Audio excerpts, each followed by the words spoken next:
Truth will set you free. Oh, maybe pain and sorrow, there's no tomorrow. Will take a hold of me, baby, baby, baby. All alone, baby, won't you come along and hold me? Son, but I know where I'm from. Let's head on, head on, head on down the highway.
Hey, how's everybody tonight?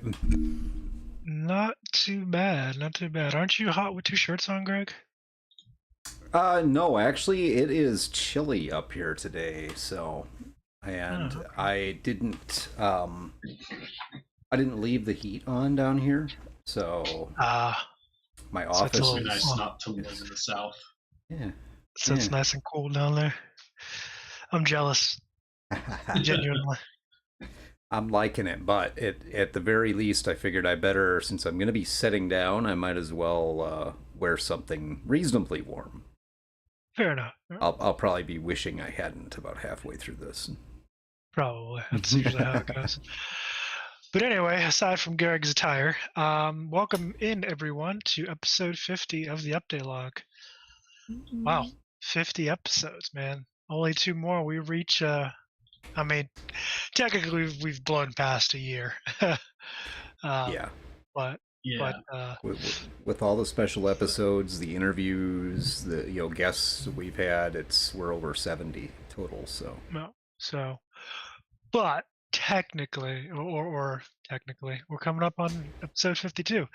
But this is episode 50, and we're going to be diving into some industry news, some updates, things like Embracer Group being not necessarily disbanded, but split up. We'll go into that, and then talking about some industry heavy hitters that have come out from the indie scene. You some of you guys are probably playing them, and one other piece we're probably going to jump into here that's going to be controversial. Hence why we're probably going to start with it first, which is PR companies. Things like Otaku and all that, and content creators that do game reviews. But we're going to jump into all that stuff in a moment. I'm Rob, your host of the Update Log, and with me are Greg and Matt, my co-hosts. And yeah, welcome in, guys. So without further ado, let's jump right into it. And we're gonna, like I said, we're gonna go into the bit about game reviews and PR companies. Think, guys like Polygon, Kotaku, PC Gamer, stuff like that, and all those outlets, and then the games and studios that are kind of essentially backing, those outlets or game companies that are, giving out keys and stuff like that. So for those of you who know, and I'm sure most of you do, game reviews have become quite a big thing in the last definitely 5 years, but definitely 10 years. I'd even actually go out further than that because this is a big thing. Shit. I mean, back when Total Biscuit was alive, game reviews and stuff like that. Rip Total Biscuit, man. The man was an OG. He's a legend. Still miss that guy. Yeah, absolutely. But yeah, so again, game reviews have not been, they're not new. They're not something that's, just came, post pandemic. They've been around for quite a while. Same thing with all of these, these games, journalist sites, and publications, and what have you. But one of the things that came as a surprise to me, and it only came as a surprise only because I never really looked into it, and it seems to be more of a recent thing than before. Although that's speculation on my part. But to put it bluntly, game companies out there are, I guess the best way I can put it, blacklisting certain content creators that don't necessarily paint their games in a favorable light. And I guess my question to you guys is, what do you think about that? What's the general consensus on that approach? And I'm going to kind of give you my 2 cents on that. On the one hand, I do understand that, especially nowadays, a game review by, let's say, Asmongold or Pokimane or any of these, you can name any of these huge content creators that have millions of followers and millions of views on their videos. You give them a game to review, and they don't paint it in a favorable light. That could negatively affect your sales. Definitely, absolutely. So I'm not gonna discount that aspect. On the other side of that line, however, from my perspective, if your game is so enjoyment of a game and considering a game good or bad is definitely going to be more of a subjective thing. I'm pretty sure Greg, Matt, you guys have games that you like that I would probably think are crap, and vice versa. And everybody in our audience. And I know What do you crap is mean? kind of My taste in games is impeccable. All right. with that response, I already know you have shit games. I already have shit games. But so I do understand that enjoyment of a piece of media or art, because that's what games are. They are pieces of art, is subjective. However, there are objective elements that the vast majority of individuals can agree on. That okay, that's bad, that's bad, that's bad, that's good, etc., etc. So I guess to make a long story short, what happens, or is it disingenuous if your game is objectively a bad game? I'll take an objectively bad game off the rip the day before, an objectively piece of shit game, so much so that they had to take it off the market. Yeah, well, there was a lot going on with that whole thing. Yeah, there's a lot other things going on with that, but all of the controversy aside, even the people that did manage to get play the game, it was objectively just a bad game. So in that sense, and that's an extreme example. It's the one that came to mind.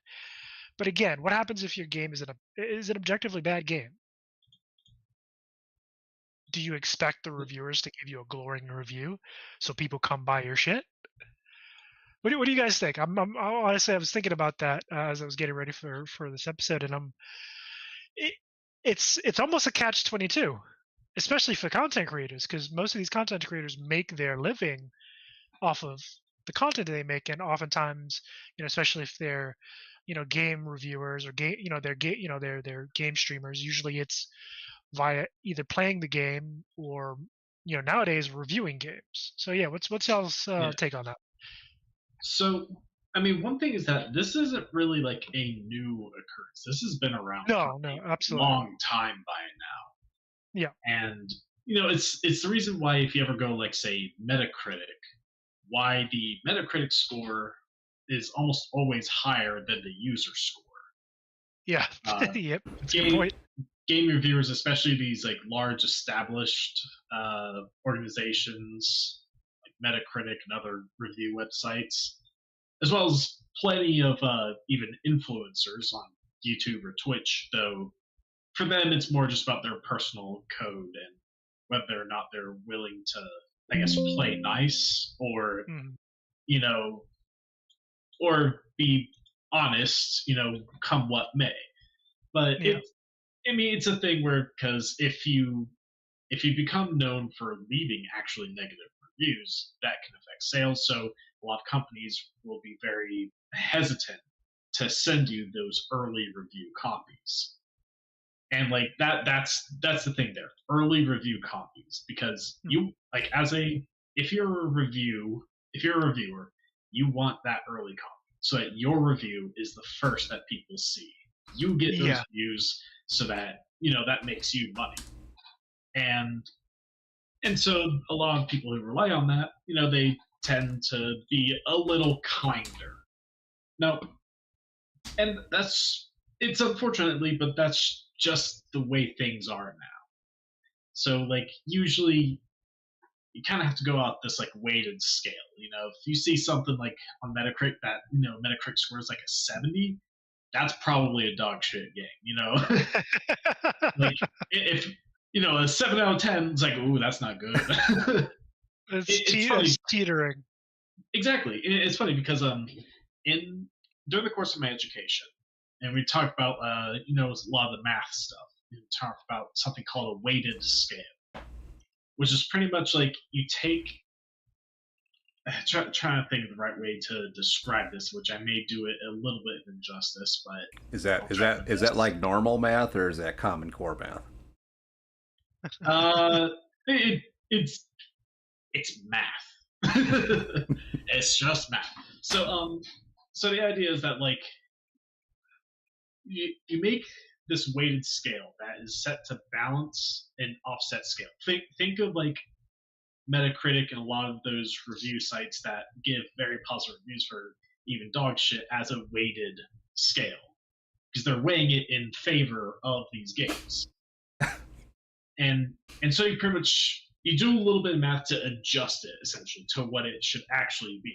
Like you see this kind of curve, like you see like a curve for most scales, and like the way that they rate games. And for Metacritic, essentially, because they have those two different ratings, the Metacritic rating and then the user rating, if you apply that weighted scale to it, those curves actually look almost identical. So you can kind of figure out how good a game really is, even with that bias scale that Metacritic uses. I think that's all bullshit. Oh, really? Okay. Yep. That's a pretty strong stance there, Greg. Well, like to what I said, or what I'm saying, or what I said? All of it. It's all bullshit. All of Yep. it. Okay. Yep.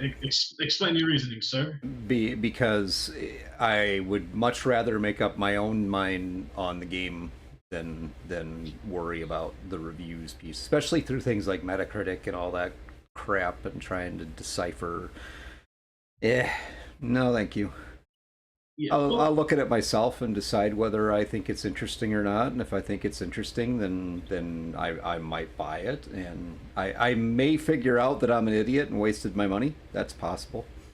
Or I may figure out, hey, you know what? This is cool. I like it.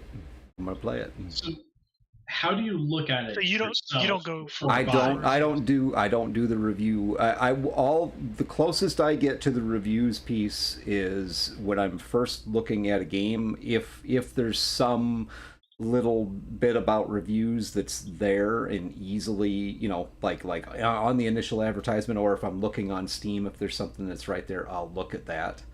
But the reviews don't tell me whether I want to buy a game or not.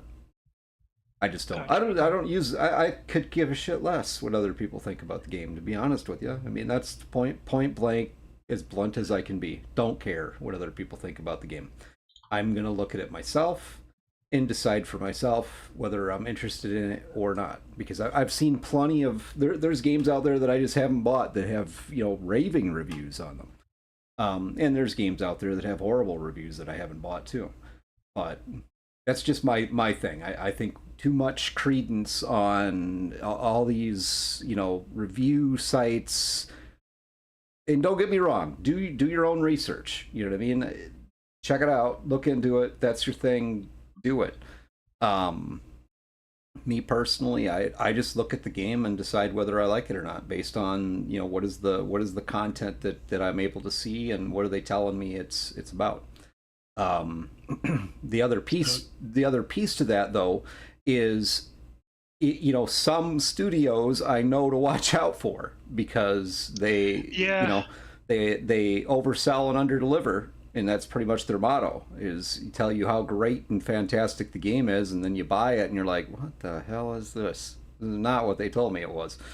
So there's that. Yeah, I mean, like, that is true. That is true. Yeah, I mean, I feel like for myself, sometimes I'll go check out review sites, though not often. Most of the time these days, when I get a game, it's usually when I see someone on, like, say, YouTube or Twitch play it a little. And so, like, I actually, like, see the game being played, like the content creator's reaction to it. Mm-hmm. That's usually how I come across games these days. Less because of review sites and more just like seeing someone actually play it. Well, I'd say for the most part, it hasn't steered me very wrong. The biggest seller of games, in my personal opinion, the biggest seller of games is your personal community. I mean, if you are in a circle of people that say a game is garbage, you're less likely to buy it because your peer group says it's garbage. Or if Yeah, they say it's there's- great, then you're more likely to buy it because hey, everybody I know and respect, trust, whatever. Maybe you don't respect and trust them. Who knows? But I mean, we all talk have about those that like communities, that, right? That's mean. Wow. Don't discount the power that like YouTubers and Twitch streamers hold. Oh, one- absolutely. YouTubers and streamers. I mean, people listen to what you're saying, and it becomes part of their psyche in some fashion. They may agree or disagree with you, but it's part of just being able to have that. So yeah, I'm not saying that. I'm really talking about the peer group piece to it, and most of the streamers, or here, right now we're on a stream talking about streamers. This is the oddity to this whole thing. We've gotten meta. But it's the streamers themselves have that bit of influence, but it's not going to be the same as your peer group, your community of people that you go to for your companionship, I guess you could say. Like friends, people that you generally. Unless you don't have any friends, then that's kind of rough. I guess. Don't talk about Matt like that. Man. Yeah, don't talk about Matt like that. Jeez. Okay, I'll see myself out. Oh, thank God, it's quiet now. I think when it comes to the reason you buy games, that's very much something that differs person by person. Like, yeah, there definitely are people who care about like what their friends play because they want to play those games with their friends or just be able to talk about it with their friends. And there are a lot of people who look at like what their favorite YouTuber or Twitch streamers playing, and they can get interested that way. Like for one prime example, one indie game called Among Us. That game had been out for like several months to a year. No one knew about it, and then some Twitch streamers started playing it, and then it blew up, like absolutely dominated the internet for several months with so many people playing it. Everyone was playing it. It's like this. It wasn't a new game when people heard about it. It had been out for a while. So that's just having these influencers play your game, even if it's after its release, can make a game blow up astronomically. There are several games like that it took a while for them to catch on, but once they did, they became very popular. Yeah, it took off. Yeah, and then you have the opposite. You have games, we were talking about some of them. I believe was the last episode. A for instance for you is like Phasmophobia. I don't think that one had a stellar out of the gate performance, but it's had staying power. I mean, people are still playing it and streaming it, and still getting updates. I believe if it's not at the moment, it was for a while only one developer putting that game together. I think it might still be the case, or he or she might have gotten some additional help. For a while there was just one person, and when it first came out, I didn't even fucking hear the damn game. And then I heard of it through some folks, some friends, and then it started picking up traction. And that seems to be the general case for like a lot of the games coming out. Obviously you have some outliers, things like Power World and Helldivers 2, which that's kind of, again, those are the obviously the exact opposites where they come out, and it's like fireworks. They just take off. Chad's mentioning, one that's near and dear to us, and that's Cyberpunk 2077, and that got a rough start. That game did, but that game that one's less because no one knew about it at the start. Everyone knew about it at the start. That game was incredibly overhyped. It's just the fact that it released in the state that it was. It released perfectly, and it was a fantastic game. Greg, who has a gun to your head right now? Who's making you say that? I will say this. Aside from, I don't know about y'all, but I didn't actually have any bugs day of, and I had it pre-downloaded, and I played the day of, had no issues. Played it for like 6 hours that night, had no issues. You must have been lucky because I understand. You see stuff all over the internet, but I think for the most part, what we've been talking about, it's like the case of a lot of indie games going undiscovered until something happens and it really catches on. Because that, we said before, that is one of the biggest struggles of any indie developer, whether you're doing video games or like us, TTRPGs, it's just having people know you even exist in the first place. Because as Greg has told myself and Rob all the time, you can make the best game in the world, but if no one knows it exists, it's not going to sell. Right. Yeah. It's no. It's not the. What's that movie? Kevin Costner. If they build it. If you build it, they will come. Field of Dreams. Yeah. Field of Dreams. There we go. You're too young for that, Matt. Don't worry. I don't watch many movies as it is. This is. You forgot to tell me this is Pick on Matt Night. I mean, I'm quite happy with that, but I mean, still. Look at his face. I can see it. I'm leaving. But in all seriousness, we a lot of indie games, PR has become very, very much an important. Not to say that it wasn't always, because PR is an important piece of any selling of anything. Any product, any service, if you don't have proper marketing, it's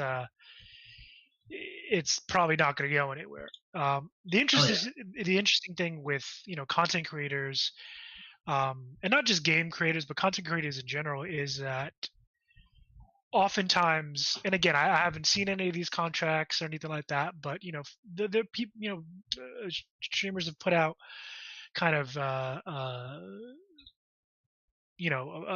kind of post-mortem, deals like, oh, well, hey, this company wanted me to do this, this, and this. Not in detail, but we've heard enough. But the point I'm trying to get to is you have a lot of these companies who are putting out, who are, engaging these streamers to put out reviews on the games or do such things. Obviously, they're getting a free copy. And I like the side note, but I like the fact that Steam now does, whenever people leave a review on a game, and if the person got it for free, they actually have a tag next to that review to let folks who look at these reviews know that, hey, this person's leaving a review. Take it with a grain of salt because they got the damn thing for free. So that is a nice touch. But back to my point. Oh,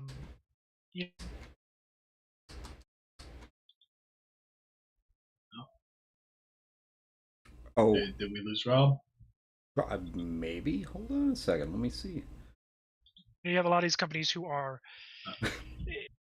Rob, you cut out a bit ago. Yeah, you're gonna have to repeat that whole thing. You might want to restart a bit. Go back 10 seconds. God damn it. Okay. Well, the point I was trying to make is, in my research, I've come across a number of either videos and articles and kind of posts by various creators who have admitted to essentially being blackmailed by a lot of these companies into giving good reviews, or if they, and we're gonna skirt the edge of politics and stuff just a second.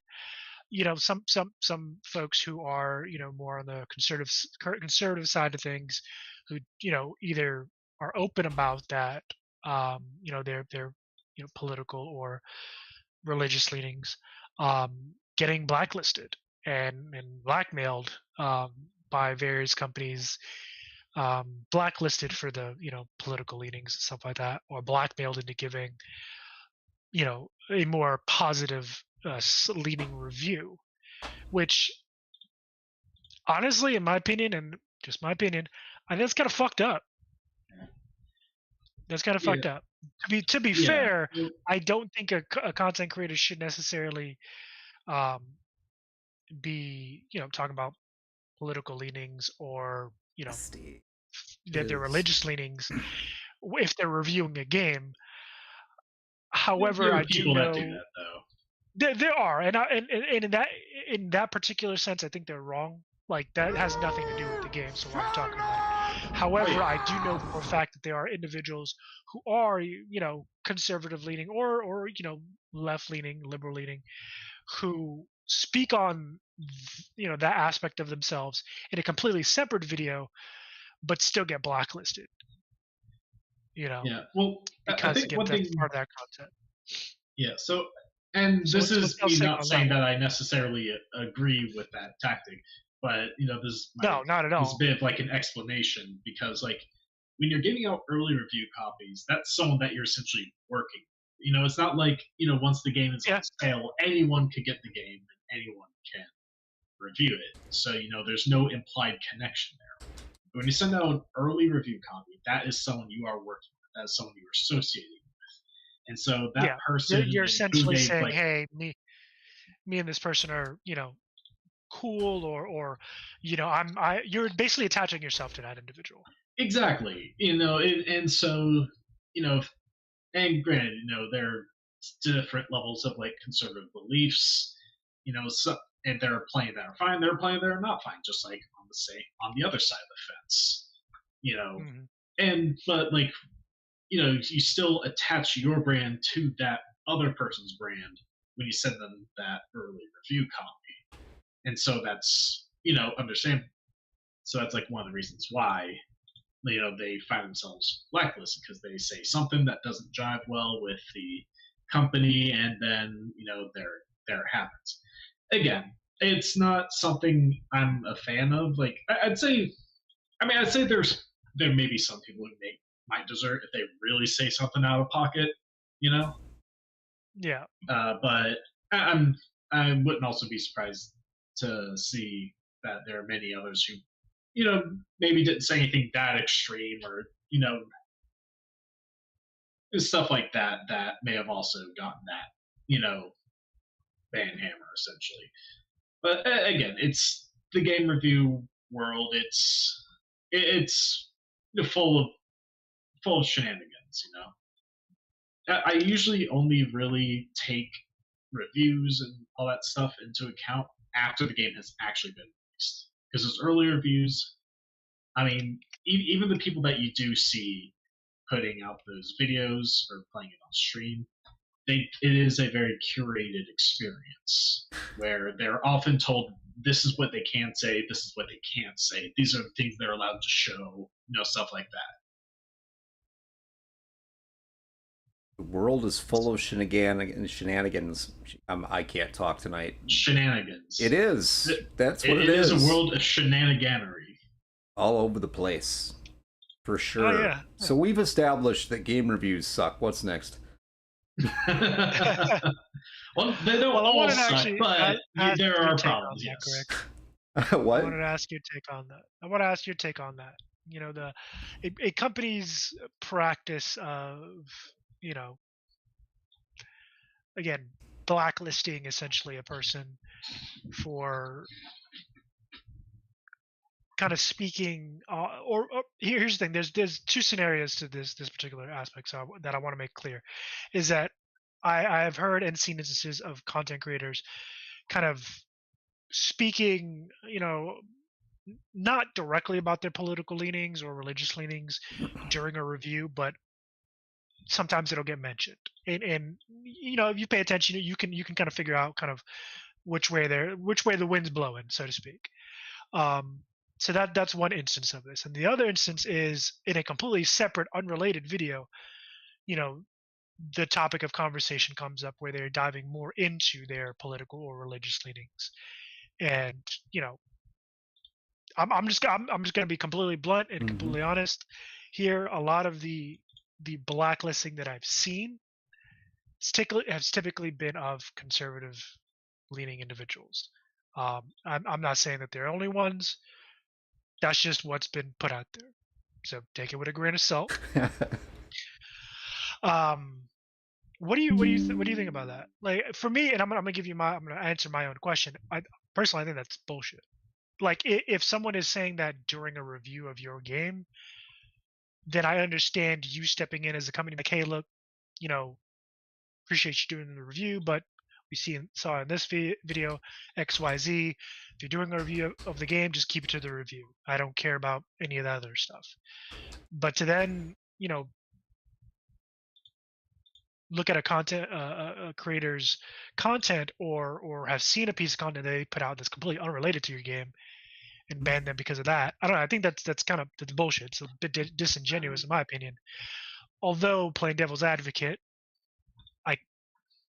I understand even if I don't agree because again, circling back to what Matt said, if I'm giving this person a review copy of my game, I'm attaching myself to that. Right. So Yeah. in essence, I'm attaching myself to whatever messages that they're putting out there. Yeah, exactly. Like I think it doesn't matter if it was in that video or not. Like, you know, let's say, you know, we're getting ready to release our game soon. We're sending out some early copies to people. And there's like one person who does reviews, and maybe they did one video between those reviews where they just say, hey, you know, I'm so and so and I like to kick babies. Here's my video where I kick babies. Do you think we're gonna send that person a review copy? Fuck no. I mean, I might. I suppose we're two very different people. Just a quick disclosure: no babies were injured in the making of this video. Yes, no babies were injured in the making of this video, nor do we condone the kicking of babies. However, sometimes it's funny. We do find hypotheticals humorous. Okay, Yes. so 10 minutes later, I'm going to answer your question now, if that's all right. Sorry, we gave some time to stew on it. Right, you did. Plenty of time.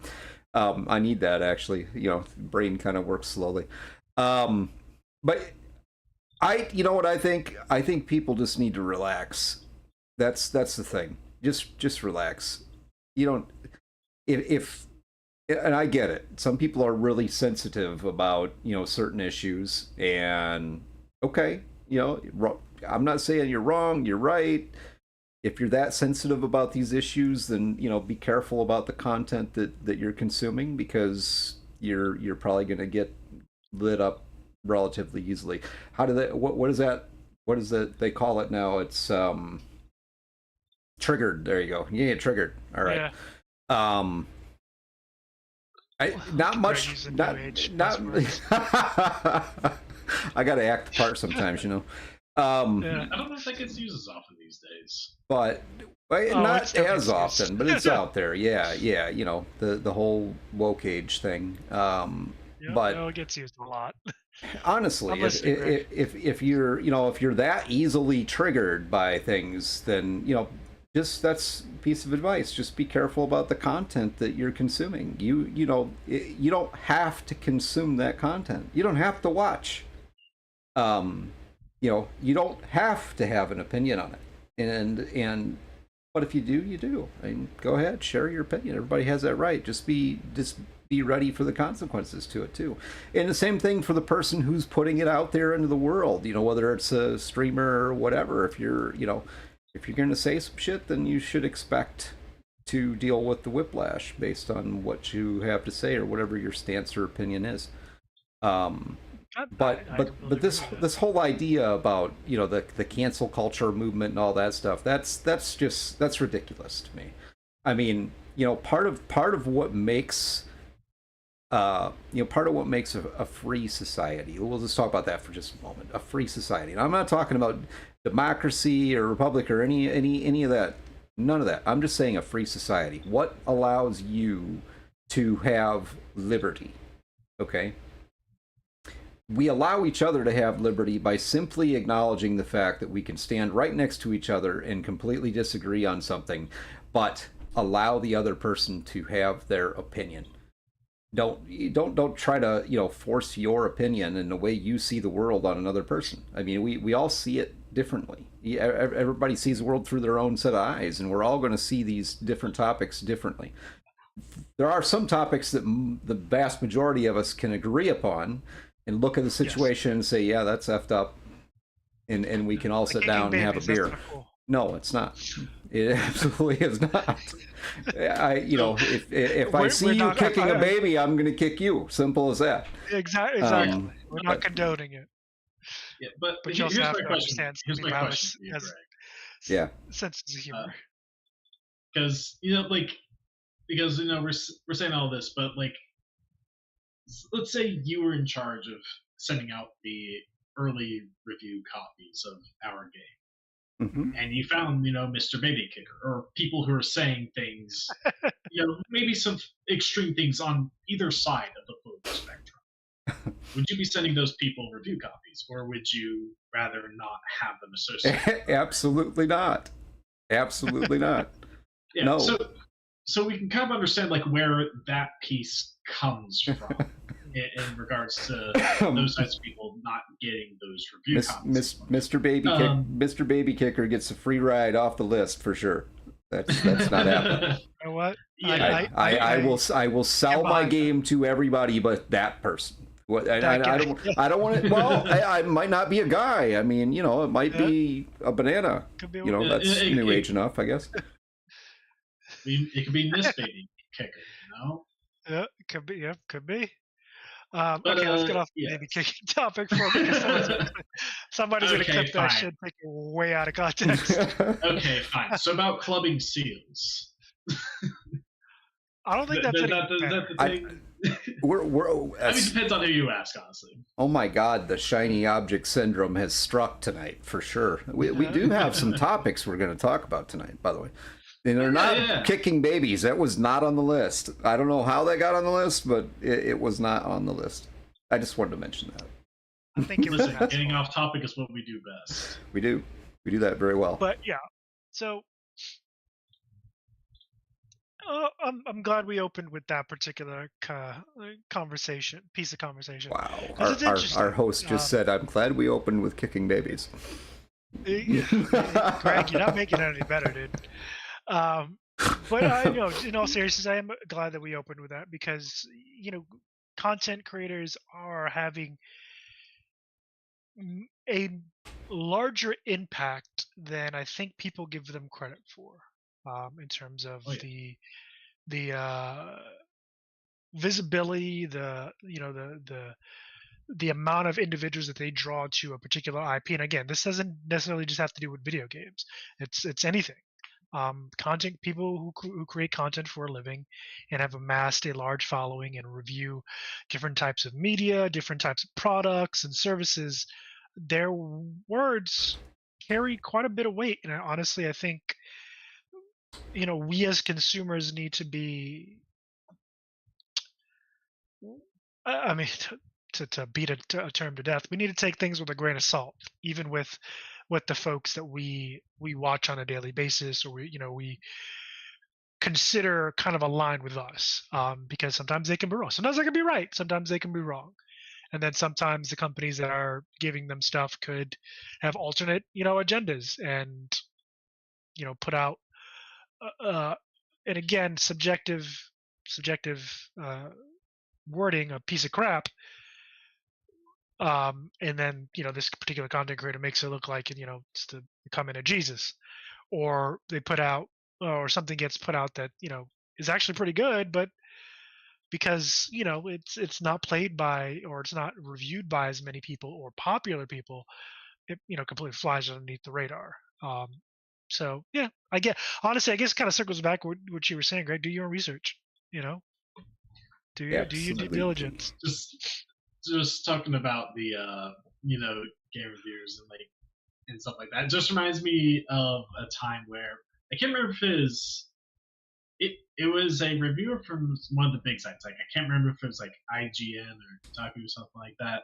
But back when the game Cuphead came out, a very nice indie game with a 1920s cartoons aesthetic, like old Disney style, and a reviewer gave it a very low score because man couldn't figure out how to get past the fucking tutorial.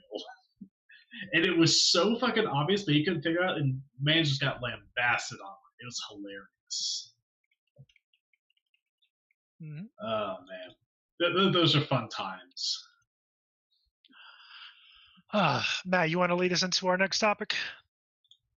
Got a couple on the list. Which one are we doing next? Because we did the last one on the list first. Yeah, take your pick. Yeah, I decided to Uh, change it up, keep you two on your toes. okay. Let's talk about the Embracer group, because Oh, this is like our that's news piece, and then we can kind of finish off on, like, I guess, the more open discussion piece. Yeah, Let's go over the yeah. Embracer group. Okay. So, Yeah, take us in. You mean the one that's dying? yeah, in a way. Is there it another is in one? A way, it is, but it also isn't. So we've talked about the Embracer Group before. They are a fairly large investment group who have bought up a lot of studios. They're essentially trying to become this huge company that outputs a lot of games. And we also talked about how, I think last time we brought them up, we talked about how they've been canceling a lot of games and shutting down a lot of studios. Probably one of the most notable games that they canceled was the next Deus Ex game and a lot of people were disappointed about that. Understandably so, because Deus Ex is a fairly, I'd say, in the history of game design, it's a pretty historic franchise. So to see that get canceled unceremoniously like that, it's disappointing, to say the least. Never heard of it. Give you, are you being serious, Greg? Okay, yeah, I am. I just had to look at it. You've never heard of Deus Ex? Nope. Really? Yep. Oh wow, that's surprising. It's one of the games, like the original Deus Ex was one of the games that really pushed like game design in the ways that like having more than one way to go about the level, having like multiple different solutions. Yeah, I forget when the original Deus Ex came back. Yeah, dialogue options. It really pushed the line for, like, I mean, I'm sure you hear this like today. That seems like kind of see it all over the place, but back then, that was like pretty new. At least, they may not have been the first people to do it, but the first people who did it very well and like pushed that. They kind of raised that bar for how in depth games could be and all that stuff. So I love you. They definitely had Deus Ex as a franchise has really had. Thank you very much, Harper. Thank you for the sub, Harper. Thank you. And Insomnia Night. Thank you. But go ahead, Matt. Continue. Yeah, but Deus Ex definitely left its mark on gaming history. Oh, especially from a design perspective. Absolutely. So yeah, and a lot of people are fans of the series because it's a good old cyberpunk genre game. People being cybernetically enhanced, and who doesn't love that shit? Yep. No, so to give you guys some numbers on Embracer Group, so since let's see, as of February 16th, 2024, Embracer Group has laid off 1,400 staff members and closed / canceled 29 games. As of and closed several studios. I don't remember the number, but quite a lot of studios they closed down as well.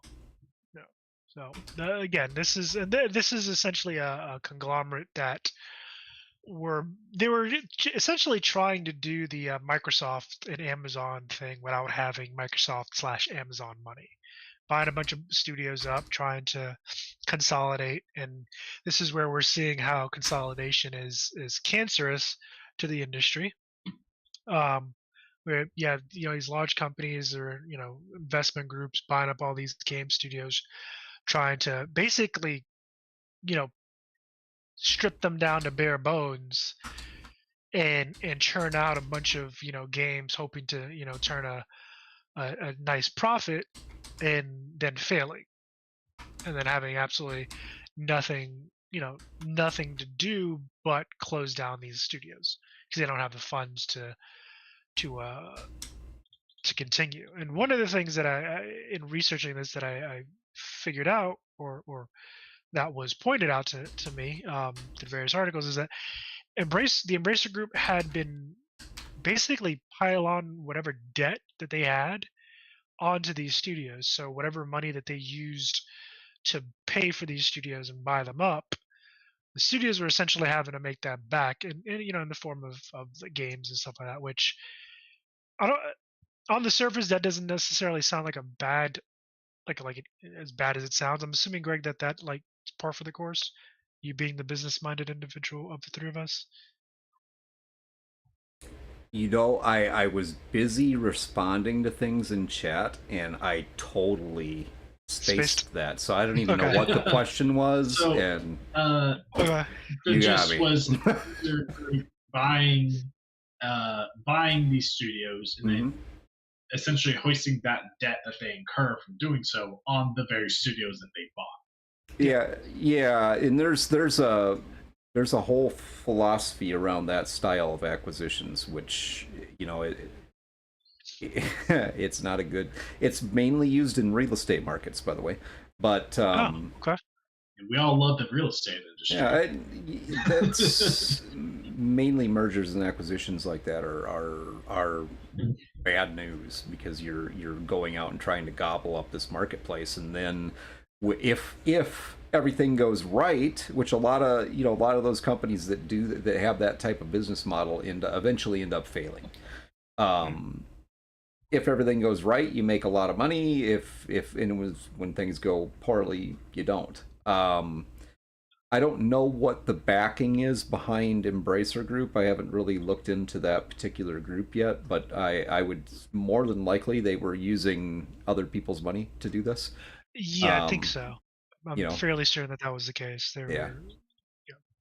So, would I recommend that as a way to go about business in general? No, absolutely not. But there are people that's their business model. There's actually investment groups out there that specifically look for undervalued companies so they can buy them in short term, maybe make a little money off of them, but long term it's really about breaking them up and selling off the assets, because that's where they're going to make their profits.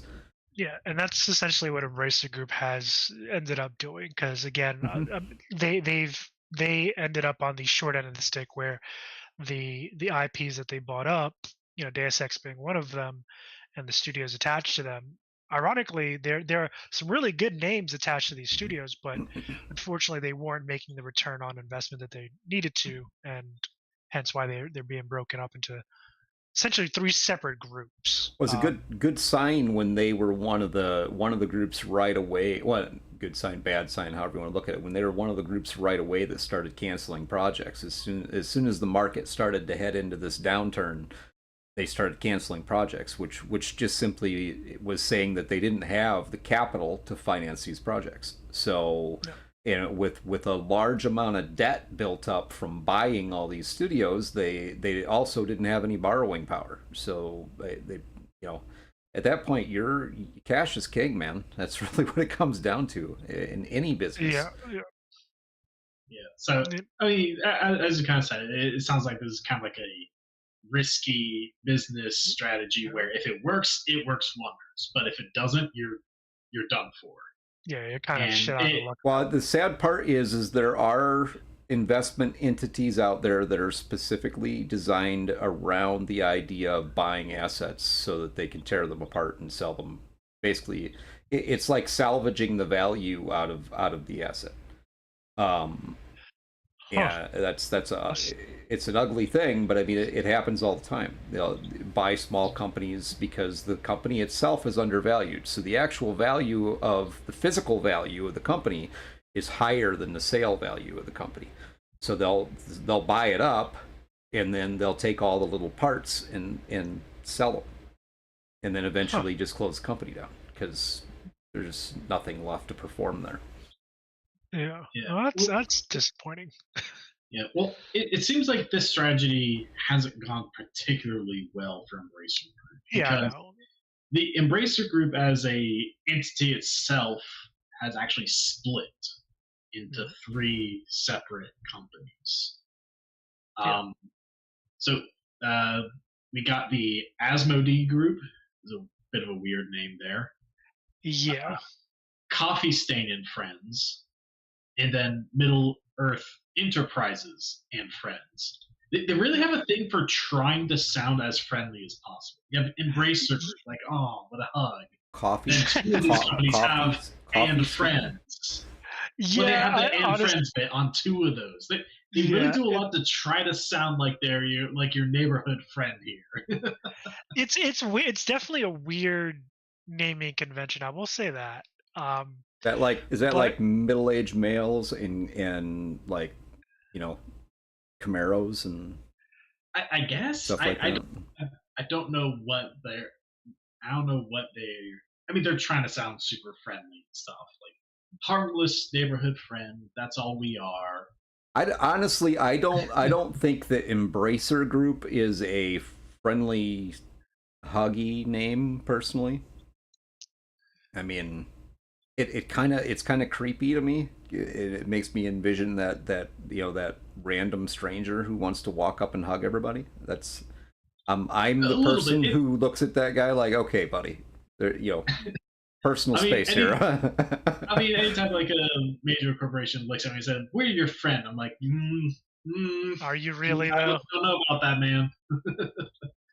That's kind of vibe that I'm getting from these. My mom taught me better. She taught me not to talk to strangers. Go away. But yeah, that has been the fate of Embracer Group, where they've split into these three smaller companies. And I don't know. It seems like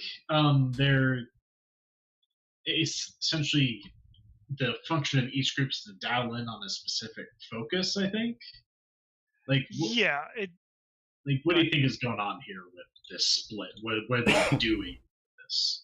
Honestly, I think what they're trying to do. So a number of these different like groups, essentially like Asmodee, Coffee Stain, and Friends, and Miller, have kind of essentially are the studios that are still active and placed under there. Like I know Iron Gate Studios, which is actually created Valheim, which is a very popular game, still in development. They're actually coming out with a major update in New Zone called the Ashlands, which I'm excited to play when it finally drops. Oh yeah, my brother talks about that game all the time.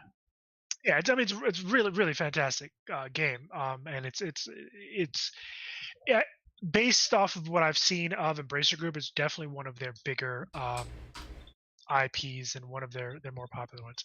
Ooh, Biscuits and Gravy. Did you make anything else to go with that? Sorry, I totally got off topic. I'm sorry, man. Biscuits and Gravy. It's a squirrel. It's a squirrel. Look, it's so good. Look. Biscuits and Gravy is delicious. Okay. It is. It's delicious. I'm on board. But that's all you need. That's right. But anyway, so yeah, they're trying to. I believe now that they've kind of pared down a lot of the fluff and stuff that they bought, and more likely, you know, probably recouped some of the cost of buying up all these studios. They're trying to hone in on different markets, like so. Valheim, which is one of the IPs that they have, is a survival kind of build survival builder game. You know, a real-time survival game. So let me look up what other IPs they have, because I can't remember them all off the top of my head.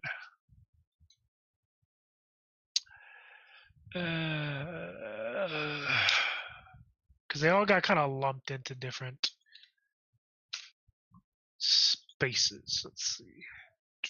My hope is this, with what's going on with the Embracer Group entity, you know, that split, is hopefully it means good things to come for, you know, at least some of the games that are under those titles.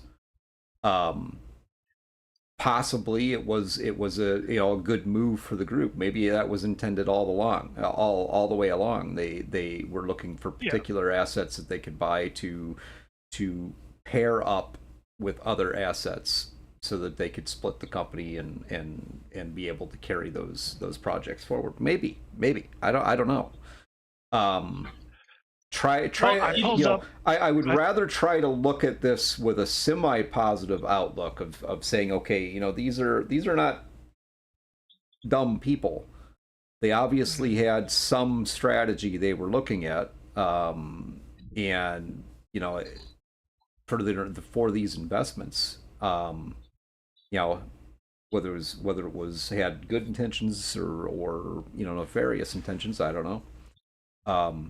But in the end, I think it's as long as it comes out to be good for the end consumer in the end, then okay, doesn't bother. Whatever, do what you got to do. Hopefully, I mean essentially that's the goal, that it is good for the consumer. But to give you guys a little bit more of an idea of kind of what each of these groups are going to be kind of working with, Asmodee is essentially, it's from what I'm seeing here, it's looking like it's going to be their tabletop or kind of physical group of IPs. Like you have Ticket to Ride, you have Azul, you have the Lord of the Rings card game, you have Catan, which I'm pretty sure is talking about Settlers of Catan, which is a board game. You have Seven Wonders, and just to name a few. And it's looking like this particular group is going to focus on, embedding itself and driving that profitability in the kind of tabletop or trading card game arena. Well, and the market is absolutely flooded right now. Yeah. So it really is. And there's so many games out there, whether it's video games, indie games, and then rolling that into the TTRPG market. There's so many new products that are coming out there, and big brands, competitive brands for the legacy brands. They're all there. Not all of them are any good, but they're there. Mm-hmm. Yep. And then you have, let's see, you have the Middle-earth Enterprises and Friends. You have actually this one is interesting because they have a bunch of different studios under this kind of umbrella. You have, let's see, you have Eidos Montreal, you have Crystal Dynamics, you have LA Games, Vertigo Games, Free Mode, have Dark Horse. But a couple of the ones that stand out to me is the Dead Island IP. The Lord of the Rings, I think that's only this like the single player variants. You have Tomb Raider. You have the Metro series, which was a fantastic series, really good games. Which is kind of like it's basically a post-apocalyptic survival kind of genre. Not like the base builder one. It's definitely a brutal game. And then you have Tomb Raider, which is classic. You have Dead Island, and then you have Killing Floor, which is a super really fun kind of not battle royale, horde zombie game. And Infinity actually brings up a really good point, and that is that there's a lot of saturation going on right now. Many markets. It's not just even in the games industry. There's a lot of it out there. And what'll end up happening is when you get to this point, because it's out of balance. So when you get to this point, the good products will rise to the top, and the bad products will fade away. And it's really it comes down to quality from different angles, and really looking at it as did you produce a product that people want, understand, and that delivers what they're looking for. You know what I mean? Is it fun? Is it engaging? Those are the, I would say, the two main things is, are you getting enjoyment from it, period, and then does it tell a good story? Because those two things are very, very important, both in video games and in TTRPGs. You want the story behind what you're doing, but then you want a system that's understandable and that I can sit down and enjoy playing this game. It's not, it's not monotonous to play the game. And if you hit on those two things, you probably potentially have a success. Then the other side of that, though, is what you were talking about earlier, in which we've talked about this many times, and that is you can produce the best game in the world, but if nobody knows about it, you're not going to sell it. And you've got a lot of that's out there too. Some people have gotten really lucky. They've created an indie style game, tossed it out there, and it hit the right spot at the right time, and bam, now it's a big deal. Absolutely. Or it had the right backing. That's the other piece to it. It had the right backing. Where if it Yep. didn't have the backing it had, even though it's a really fantastic game, it probably wouldn't have gone anywhere. It would have just, Yeah. floundered, died. And ironically enough, we're seeing that quite a bit in, and this is going to go kind of into our next topic. We're seeing that quite a bit within the indie scene, where they're keeping things very, very simple. And again, like you said, Greg, they're focusing on those, in my opinion, the pieces that you can't compromise on, which is the fun, the enjoyment, Right. because that is going to be the inherent value of whatever game you're putting out. People having fun. There was want to continue to play it. There was a weird phenomenon. I don't want to back up too far here in the episode, but there was a weird phenomena that went on in 2022, 2023. There were a lot of games that were created with the specific emphasis being on social issues. And that was a horrible idea. I don't know how we even got started on that. I mean, we deal with these things day in and day out. You really think that we want to go home and play a frickin' game about them? No. Right. No. Well, I think that lies in the execution, because, as I said, like, every story has some message to tell, and I think there are a lot of stories out there, whether they be in books, movies, TV shows, or games, that do tackle a lot of real-world issues, but handle it in a way that is tactful and doesn't seem like it's shoving a message directly down your throat, but letting the story naturally flow through it and come to a natural conclusion rather than forcing it. Mm-hmm. I think in that case, it's more about execution than the message being told overall.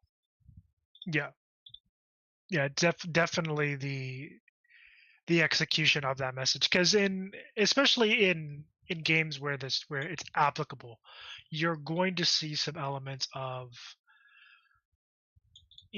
political or religious influences, and I'm not talking about like modern day. I'm just in general, you're going to see that. And again, it's definitely about the execution, at least in my opinion, and making sure that you're putting that whatever piece you're putting in there in a way that it makes sense for the game, for the genre, for the setting itself.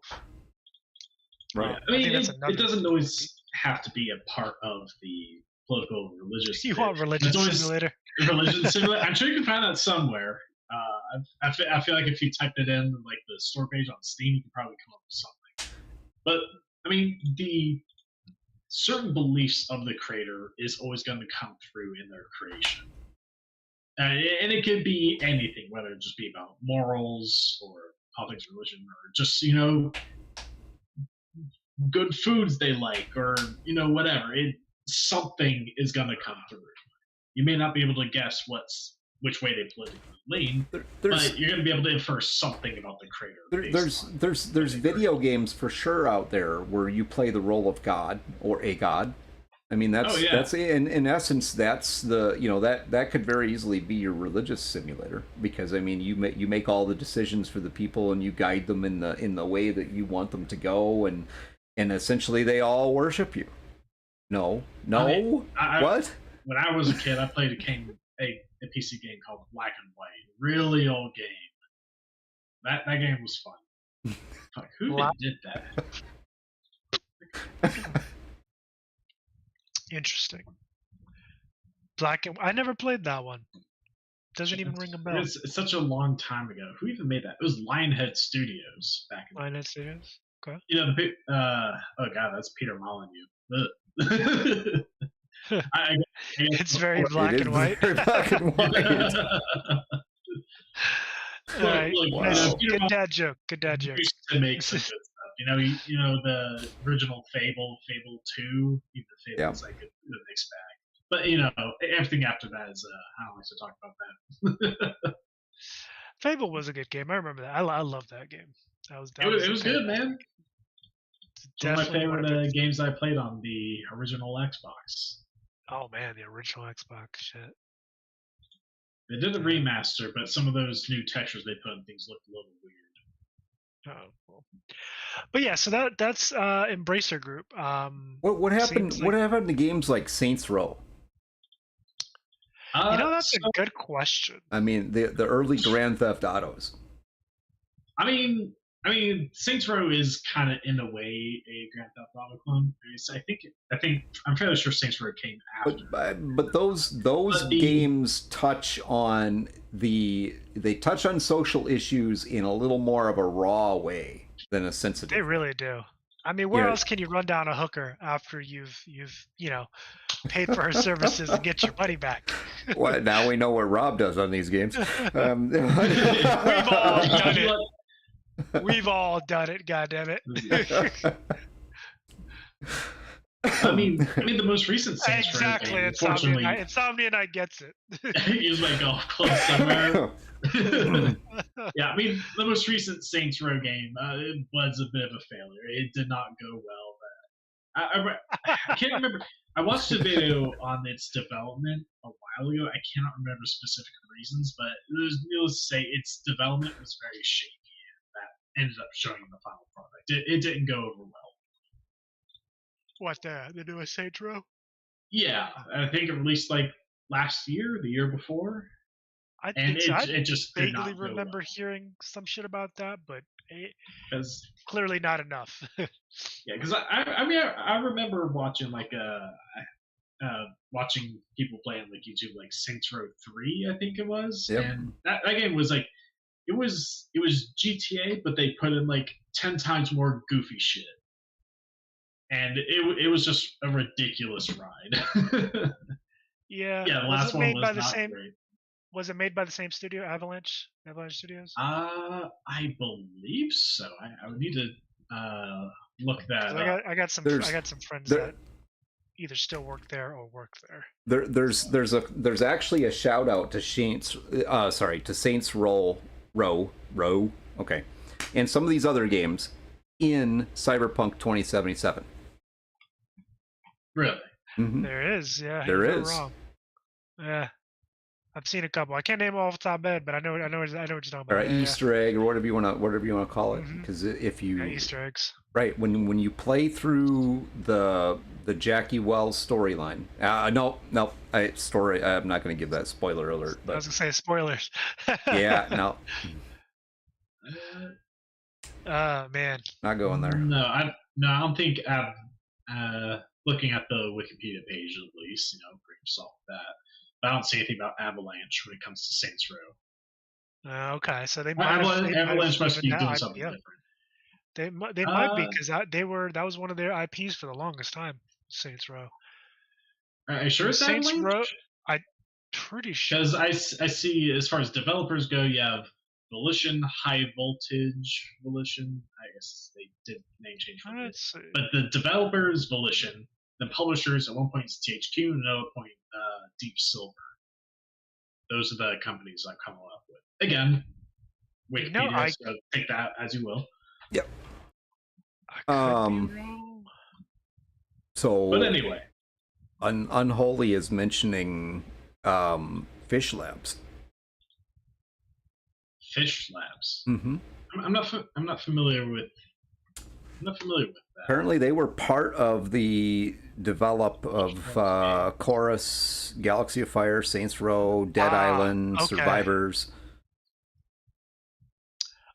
So yes, Avalanche Studios was actually involved with Saints Row, but they believe they sold the IP to a different company. I think maybe Square Enix. Oh, okay. Okay, and yeah, I do see that. I see for Fish Labs, Saints Row the Third and Saints Row 4 re-elected. Yeah. So I think you in Saints Row 4 you're technically the president. Welcome in. Oh my Douglas. God. a fucking gangster and a thug as president of the United. I mean, it's idiocracy all over again. I'm telling you, Saints Row, they take what they take what GTA is doing, but then dial the absurdity up to 11. That's what they do. At least it's what they did. I never heard people talk too much about the most recent one out. I don't think. Well, they those think games it's on are Conduit exactly Studio. that absurdity. Period. Oh yeah, I mean, one of the weapons, at least in Saints Row the Third, I think they did in the fourth as well, was a melee weapon. It's a giant purple dildo, Yep. and you smack people with that and fucking kill them. Which is part of that Easter egg that I was talking about. But anyway, Oh, okay. So did they get that? Is that a weapon? you're gonna have to figure that out for yourself, man. I did play Cyberpunk, but I might have missed that one, unless it's in the expansion. No, it was in the original game. Yeah, okay, I must have missed that one. Because you're not a geek. I will give you a hint. Make a melee build specifically for that. I'll give you a hint. There is an agent that you meet early on, right before you go to get the flathead. Yep. Oh, her. That's her. The her, yes, the mystery person I was tricked into a sex scene with. Then yes. Did you screw up the sex scene or something? You didn't actually get the special. I got into the sex scene, but I didn't even mean to. It's like sure, it's like, you didn't mean to. Option. Sure. It's like the dialogue option. No, bullshit, I genuinely didn't mean to. Bullshit. It's just like sometimes. Okay, I'm sure everyone has gone through this when they played like RPG. What dialogue options. You tripped and just fell into the sex scene. Is that what you're saying? You read something, right, and it's right. like. And what you think it means does not. Like I had no idea what I was is. going to a shady hotel room to meet some lady for. I had no idea at all. Man, I got tripped and fell. Yes, I did. Wow. Okay, look. I think everyone's had that moment in RPGs where when you pick the dialogue option, and it's like, oh, that's not what I thought that meant. Okay, now all of a sudden my character's doing something completely different from what I expected. Did your finger slip, Matt? Matt truly is innocent, I guess. I mean, I am. Yeah, right. Okay. Sure, buddy. Heard that one before. But yeah, so yeah, it turns out that Avalanche Studios sold the IP. But yeah, so Embracer Group is as what we knew it to be is no longer a thing. But we'll see where this investment group, because they're still around, they're still holding on to some of these studios and IPs. Let's see where they take them. I am still very disappointed that they canceled Deus Ex like that.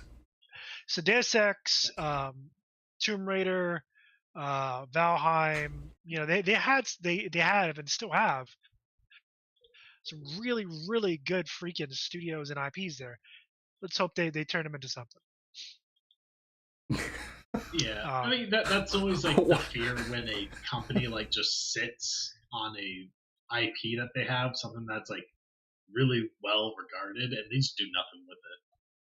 Yeah, that's the disappointing piece there. But that leads us into the final topic of the night, which is what's going on with the industry. I mean, they decided to start making religion simulators. I'm not. Maybe. I'm sure. No, I did try typing it up and see there is no religion simulator. Give it time. Give it time. It will be made. Well, apparently, Insomnia Night wants me to make a religion simulator for him. I don't know what I don't know. You understand what you, or if you understand what you're asking for. Insomnia Night. Gets work, man. Something like that comes from here. It's probably going to be really weird. Just a warning for you. Just take our word for it. We've known Greg for a while already. You don't want that. And it needs to be an MMO. Oh my god, you definitely don't want that. Wow. And a simulator MMO? That's an interesting one. I believe in Greg too, yet. But I don't know if it'll sell. I don't know if people want religion simulator MMO. Wow. Now I'm just imagining like an MMO of simulators, but it's not like a single simulator. You have all the simulator games and a single MMO, and then suddenly you just created real life again in this game. Because you have because I've seen like gas station simulator, farming simulator, Power Wash Simulator, Yeah, Lawnmower Simulator, all this Goat shit. Simulator, Bread Simulator. Yeah, all of a My sudden Life we is- just Why created, not a we just created religion real life simulator? again. That's what people crave. You know Right. what? If the thing is, that would actually do well. Simulator games are actually very do. popular. They really are. They do. They're super Like- popular. Like hell. When I was still at Full Sail, they did a thing where students could do some like play testing for companies, Mhm. and I ended up play testing what was it? Train World Simulator 2, like a certain DLC that they're going to put out. I guess it was the type of train that I was operating. I played that. I mean, it's not my type of game, but I see the appeal. You know. I mean, you got none of this is a huge tangent we're going off here, but still, you have people that spend thousands of dollars on like a whole rig for like flight simulators, like the Mhm. stick, throttle, the whole bit, huge ass like monitors or even TVs to. I'm like, what in the you just flying. You just sitting. It's Oh god. you're just flying. You're not doing anything.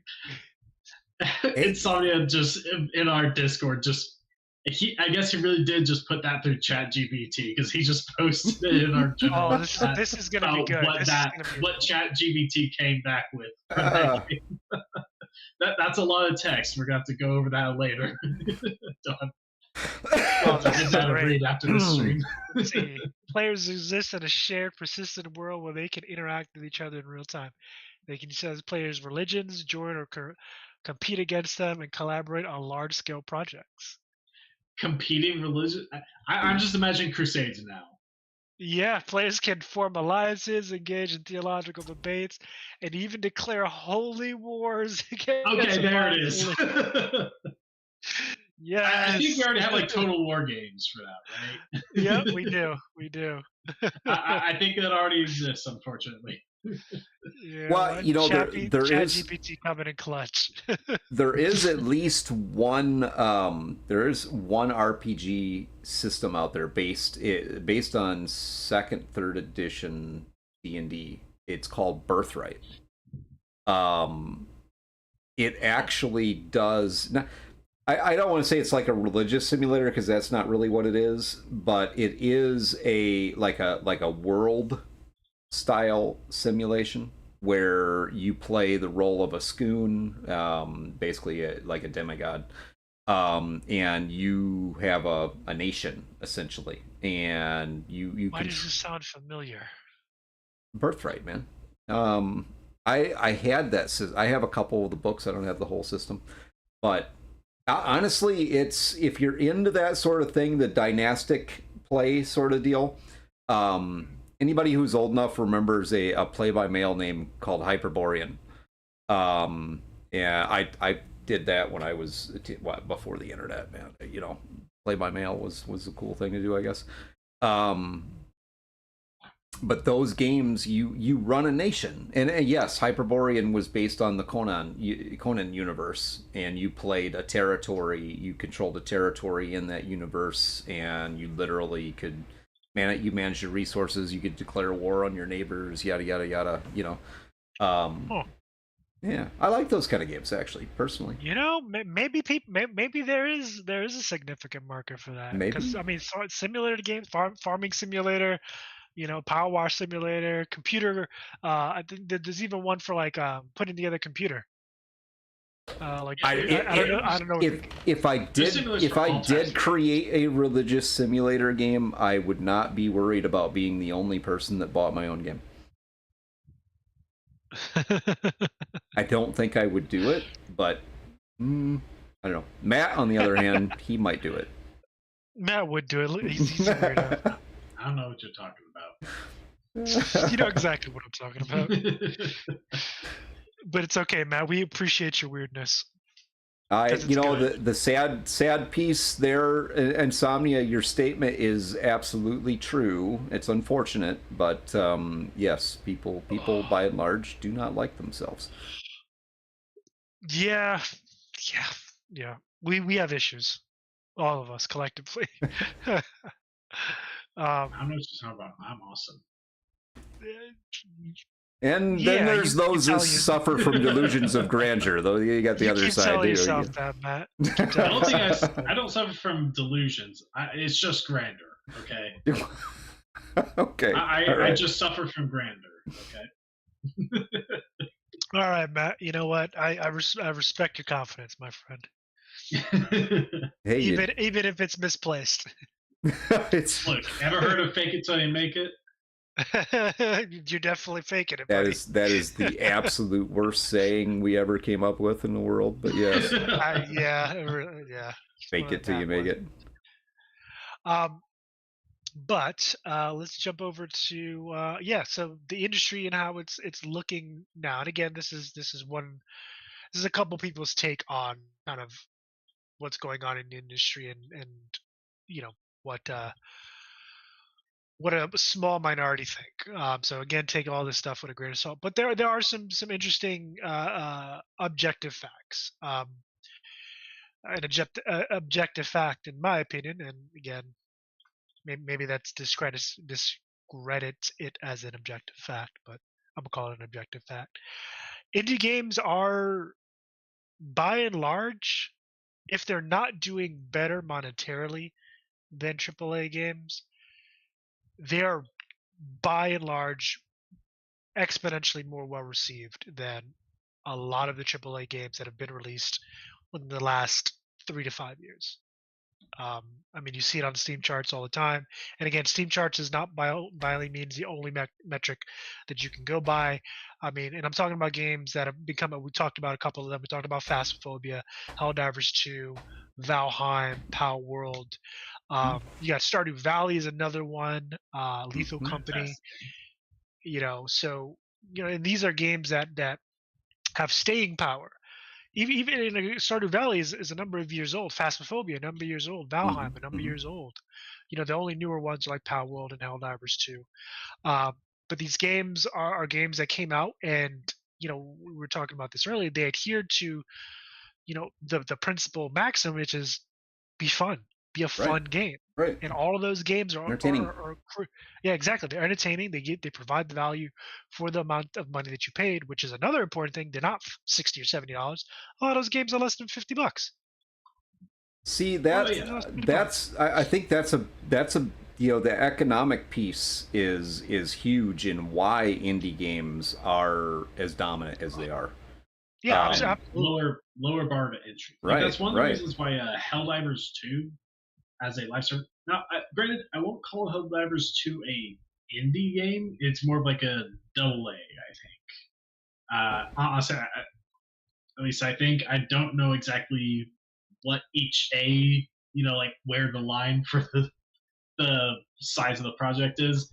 Hey, we got quadruple A games now, so no worries. Courtesy of Ubisoft, But Helldivers 2, it has that lower bar of entry because in this, when a lot of AAA games are trying to push for that $70 price tag, Helldivers 2 comes out with $40, and that like lower bar of entry makes it so much easier for a lot of people to buy into it.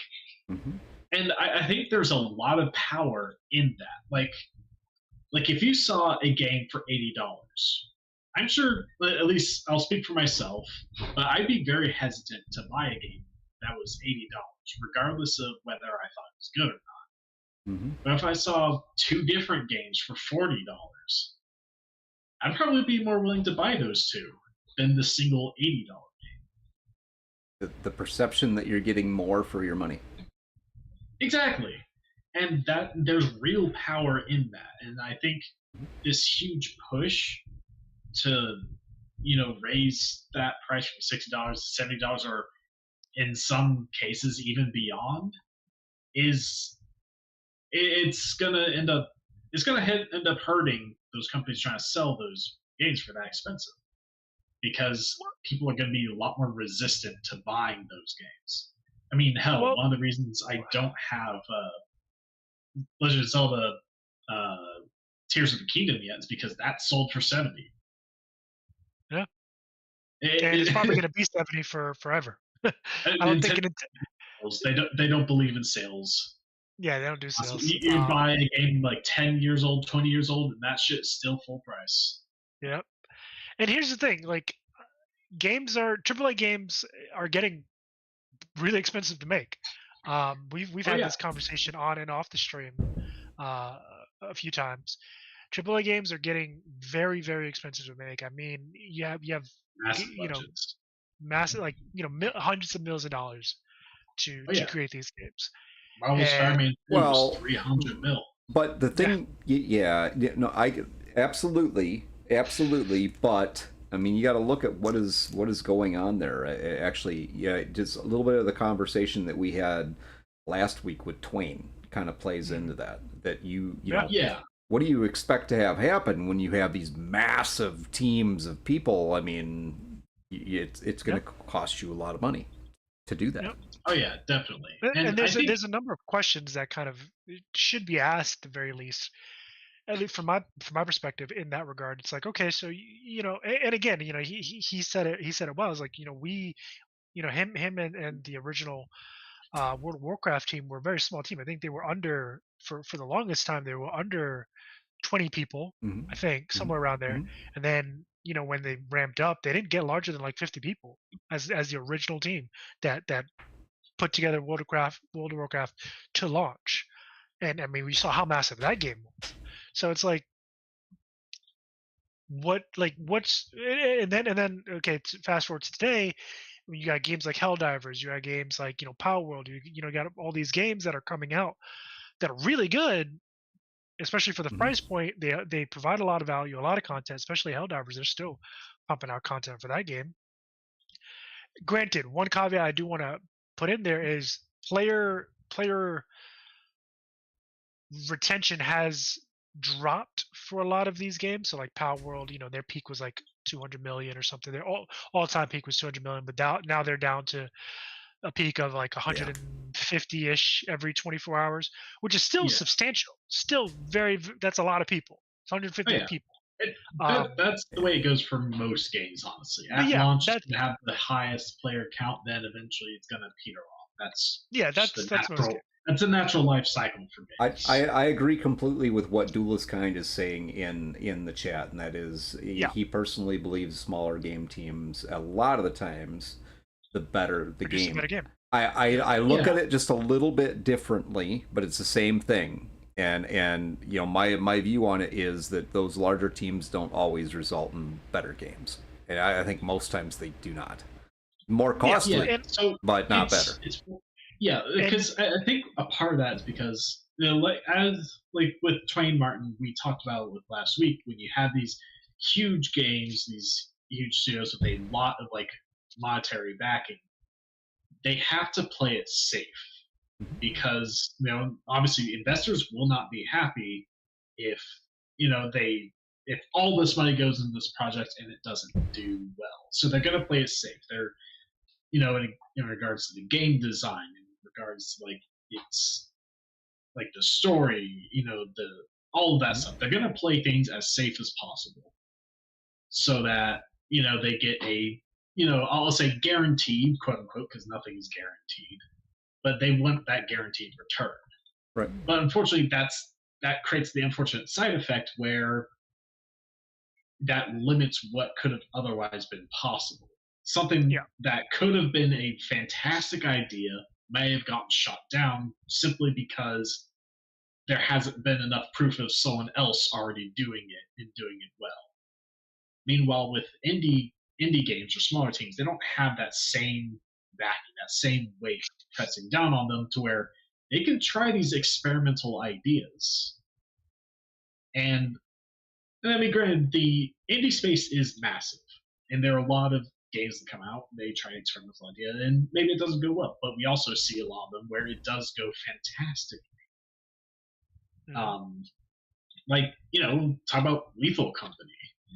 That game, it came out October of last year. That thing has sold about almost 12 million units on Steam. It's it was made by a single person. Game? It's like 10, 5, I think 10 to 15, very cheap. And It was made by a single person. And the whole idea is that you and a group of friends go in, you work for this salvage company, and you visit these moons with abandoned facilities on them. And you go into these facilities to try to salvage what junk you can, but they're always haunted by a bunch of like creatures that'll kill you. It's just this goofy game about like trying not to be killed and watching your friends die horrific deaths. You can buy equipment from the company to help you, but the equipment is frankly terrible, and it's that way by design. There's a jetpack, and I've never seen anyone use that correctly. They always die because of it. It's just a game centered around just being fun. You know, there's no need of like predatory monetization, because I think that monetization is also another side effect of trying to play it as safe as possible and having these huge budgets where they have massive budgets. They need to make that budget back, you know. So we'll add this and this in to try to make more money back. You know, again, I think we're seeing a lot of the side effects of how overinflated AAA game budgets have become, to where all these monetization tactics that we're getting so tired of are there because they're really trying to make back every cent that they pump into these games. And I don't think games need to have these absolutely massive budgets to be good. I really don't. And it's not it's not like a simple ratio of I pump X amount of money in, we get X amount of money back on this. Because that's not how games work. It's really not. We've seen proof of that with you know, just what was it? Suicide Squad killed the Justice League. That game launched not long ago as a live service game, and it's essentially dead as terrible. Like for a live service, it's a multiplayer live service game, and already it's like its concurrent players around these days are like probably just like around 100. Which for a live service game that's fairly young, that's not good. That's really not good.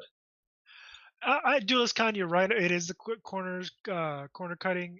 There's a number of elements to it, but one of the big questions that we've kind of tossed about, we've kind of bandied about, and I want to bring to the audience attention is, and Twain hit on a good bit of it in our sit down with him, is the size of the teams. Obviously, the larger teams, you know, you're gonna have to have a bigger budget to pay everybody. Is there a such thing as too big of a team? And honestly, I think the evidence is saying yes. You're having you have these studios that are 200, 300, 400 people, you know, who are not, you know, I think one of the problems, and again, this is speculation on my part, is they're not aligned. You have too many people, too many cooks, too many chefs in the kitchen, as they say. And exactly. Everyone wants a BG3, but nobody wants to take the time to develop it. But here's the thing. Also, and again, I wasn't in Larian Studios when they were putting this game together, but I feel like Larian Studios as a whole, even though they are a larger team now, especially because of Baldur's Gate 3, when it came to Baldur's Gate 3, they were all aligned on that vision. Everybody was on the same page, moving towards the same goal. And I get the feeling, and again, I'm going to say this a third time, speculation on my part, but I feel like a lot of these studios you know, Blizzard, you know, ZeniMax, whatever, what have you, all the usual suspects, they have too many cooks in the kitchen that are not aligned on what the end goal is going to be. Right. Well, because they're having to meet a bunch of deadlines from on high, i.e. the investors. And I'm not saying the investors are bad. I'm not calling them the devil or nothing like that. It's just those at the top have one goal. The guys making the game have a completely different goal. And somewhere in the middle, those goals aren't lining up. And again, I firmly believe teams have just gotten too big. They need to start getting pared down and really, really hone in on what you're trying to do. Yeah, well, I mean I mean, that I think like something that this is at least what I think. Instead of like trying to make one massive game, like putting all your eggs into this basket, this massive budget, maybe focus instead of focusing on one giant thing that becomes sink or swim. If you have like 400 people, split that, have multiple projects going at the same time. So you have like 200 people over here making this game, 200 people over there making that game, to where like if one fails, it is not the doom of everything, because maybe the other thing did very well and the company can continue to survive. Like I I thought about this the other day because we've talked about before GTA 6 having like a supposedly $2 billion budget. That's absolutely ridiculous. What, It's absolutely what fucking ridiculous. happens? What happens if the game is shit? It'll be the biggest financial failure to parents almost ever exist in the entire games industry. No one is ever going to go that high again. Not Ta- by far. It's, By far. Tax it would write-off. be ridiculous. Tax write-off. Yeah, but it's like it's crazy to think about. Like how long is it going to? I mean, first of all, how long is it going to take them to get that budget back? How long is it going to take put them it to in make that money perspective? back? To put it in perspective, Alan Wake 2 came out end of October 2024 of this. Yeah, 2024 of last year. Sorry, 2023. So tail end of last year. It still hasn't made back the cost of production. Well, Yeah, and granted, it's a good game from everything I've heard, but yeah, it just it is people similar aren't to buying it. Marvel Spider-Man 2. Like it had a huge budget, and it took quite a while to make that money back, and that ended up resulting in a lot of layoffs at Insomniac Games, despite making a really good fucking game. Sam Lake, you hack. What? So I don't know. I think so. I think these budgets are too big, and when it works, it works. I feel like we're saying this a lot for a lot of these business strategies that these large companies are taking. When it works, but when it doesn't, it's devastating. That can be said about everything, though. I mean, that's fair. That is fair. But I think when they're putting that much budget into these games, it becomes risky. Yeah, the thing, despite the fact that they're trying to play things safe with the way it's made, the fact that they're putting so much into it in the first place incurs a lot of risk. I feel like while they're playing it safe, they're not playing it as safe as they think they are. At least that's the way I see it. The companies that do the best, the companies that make it, are the companies that build a community around their product and then take care of their community. That's it. Those are the companies that do the best. You have to, and that's not saying that you don't need to try, growth. Here's the thing, no matter what it is you do in your life, okay, no matter what, this isn't just about business. One of two things is happening. You're either growing or you're getting smaller. You're not. So you're either going forward or you're going backwards. There's no happy medium. There's no spot that you can get to and say, okay, boom, I hit the spot. Now I'm successful. I'm just going to ride this for the rest of my life or whatever it happens to be. No. I'm going to touch on that point in a moment. Please continue, Greg. Well, okay. Well, I just, the important piece here is that we understand that one simple fact. There is no happy medium. You're either growing, you're either continuing to grow as a company, or you're going to start to shrink. So yes, very, very important is to build the community and listen to your community, take care of your community. Equally as important is to continue to grow as a company, continued growth. But don't sacrifice this very valuable thing that you built for that growth. And I think that's where a lot of these companies make their mistake. And okay, here's a really good, it's more of a political example, but here's a really good example for you. Budweiser. Yeah. completely Yeah. missed the boat with their ad campaigns last year. They went off the reservation and completely went against their base, which is the community that has been built for many, many years around that particular product. And they essentially decided, okay, now we're going to spit in these people's face and we're going to go this other way in the interest of growing our company. And what happened? They didn't grow their company. They almost bankrupt their company because they didn't listen to their community. They didn't pay attention to the people who have been faithfully buying their products for years. Oh yeah, they severe, and I'm going to say, this disregarding which political leaning or whatever the fuck, however that all went down. The core of what happened is that they misread their audience. They misread the people that their customers, the people that they rely on, and they misread them and did something that they did not like, and they paid for that dearly. And so they destroyed their community. They took their community. They took their community for granted, is what ended up happening. In the interest of growth, they took their community. They figured, okay, these people are solid. They're here. They always buy our product. They're not going anywhere. That's not true. It is just simply not true in any industry, any business. It's not true. You build a community, you have to take care of that community. You absolutely have to. I mean, that's the whole purpose of those people becoming part of your community, is because they like you, they trust you, and they enjoy the content that or whatever it is that you create.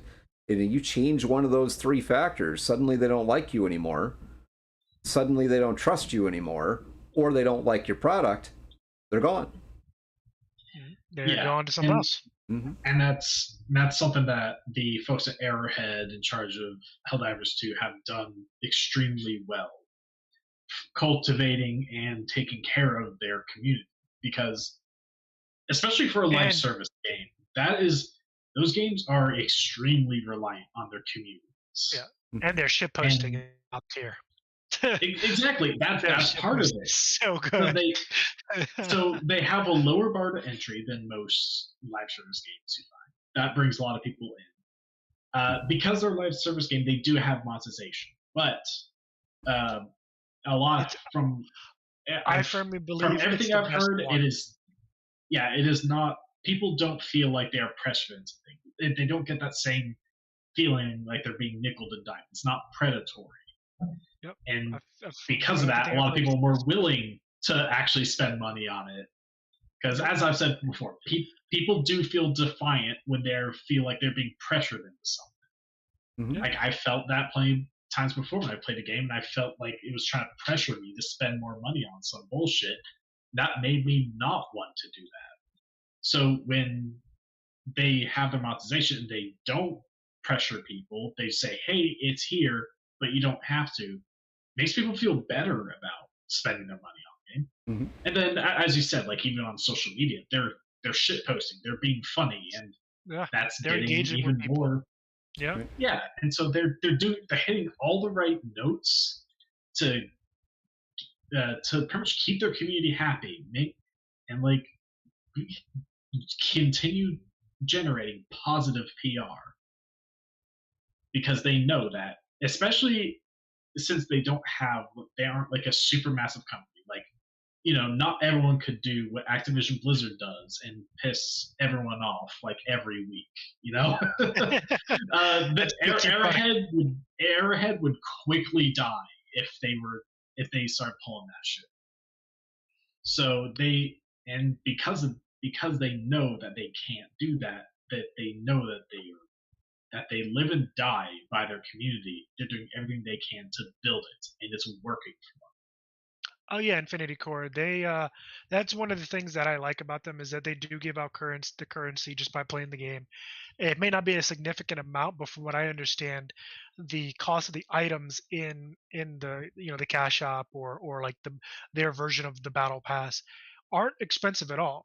Like I know that there are people out there who just by playing the game have been able to buy all the premium stuff that they wanted and still have left over to buy everything else. Like, and then that's the way you do it. That's the way you do it. Because again, that turns into goodwill which then turns into people. Okay, hey, these people have respected my time. They've respected my effort. I want to give them money. Oh yeah, and you have plenty of other like indie games that are still relevant to this day. You know, they don't even have to be like live services. There are several very popular indie games that are still relevant because Right. they keep getting updated for free. Stardew Valley, you mentioned before, Yep. that game still gets regularly updated. I think not long ago they had a rather substantial one, and I think, the developer who goes by Concerned Ape has pretty much said that that is like his magnum opus. That is something he wants to keep going pretty much forever. And that game has gone well. It still sells. It still sells. It's a fantastic. How old is that game? When did Stardew Valley come out? It's been out for a while now. Yeah, Let's see. there's still people that 2016. There's still people that are streaming Stardew Valley on Twitch.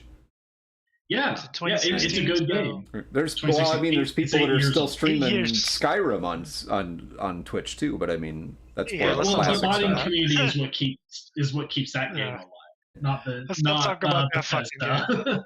Because But, we're you know, not another- going to see The Elder Scrolls 6 until like 2026 or something like that. Maybe if we're I don't lucky. know. I'm at this point. I'm going to consider myself lucky if like I see Elder Scrolls 6 before the day I die. You know, at this point, I don't have any faith it's coming out soon. It's just, you know, maybe at least I can get like a peek at it before I pass on. But you know, another another indie game that keeps on going still is Terraria. That's Yeah, another very I've seen good that game. game. I bet the that's what they're developers- waiting for the release date, Matt. They're like, Yeah. hey, check on that guy, see if he's dead yet, so we can release this game.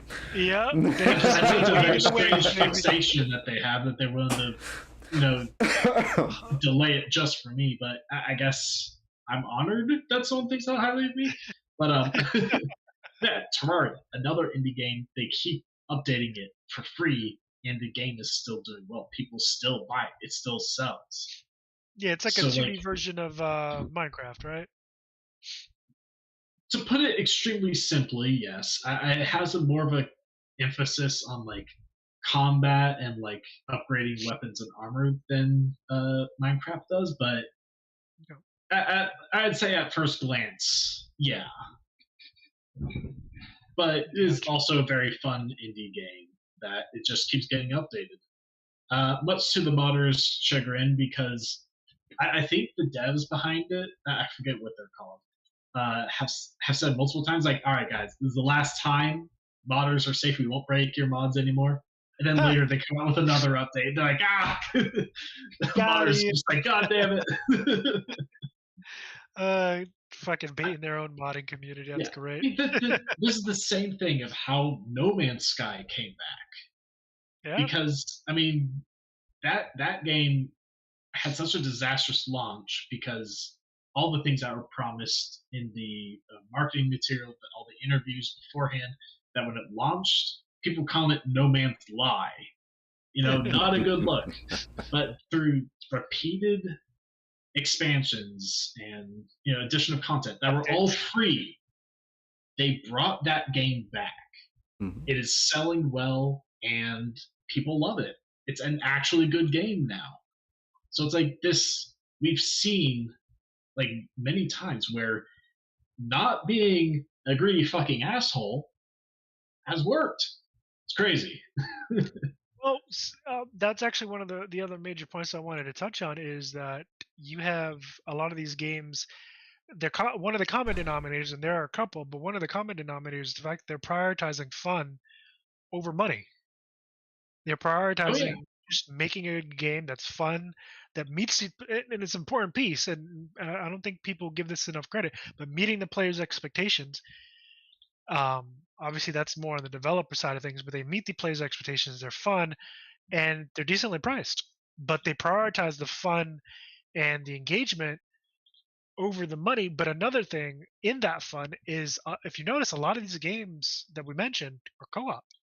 They're not MMOs. They're not super huge, you know, MMO games or battle royale games with tons of people on a map for shooters. No, they're just typically they're 4 to 5 player co-op games that you can just go in with friends and have a good time. Yeah, because I mean that helps really build the community. Like Yeah.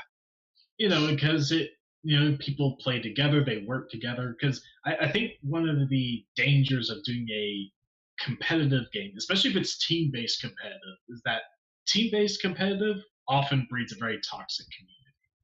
I mean, look at League of Legends, Overwatch, Oh god. all League of that stuff. Legends. Those communities, they're terrible. I mean, I was actually thinking of playing that game. They have their good people in them.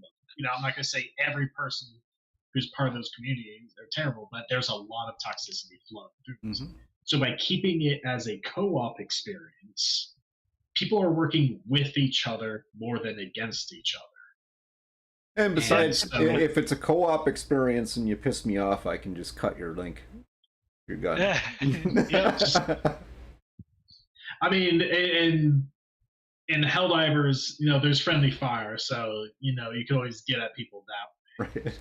But I'm seeing, I think a lot of the recent successes that we're seeing, be it Helldivers, Lethal Company, or Content Warning, there's a common denominator where yes, they're co-op games, but the ability to goof off is so high. Mm-hmm. And the Helldivers 2, the ability to the fact they have that all that friendly fire, that's on purpose. That shit's hilarious. You could shoot people, you could blow people up, you could when you call something down, equipment, that can actually hit somebody. When you respawn, you come down in this pod, you could hit somebody with that and kill them. There's just so much room for shenanigans. We're back at shenanigans.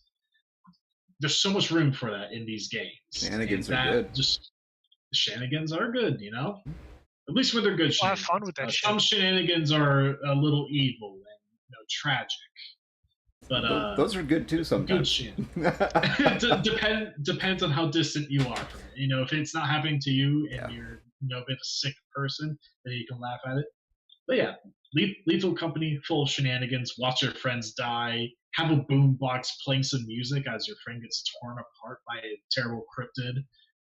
Helldivers 2, just having fun with that role play of this super for democracy, that shit. Or Content Warning, making essentially.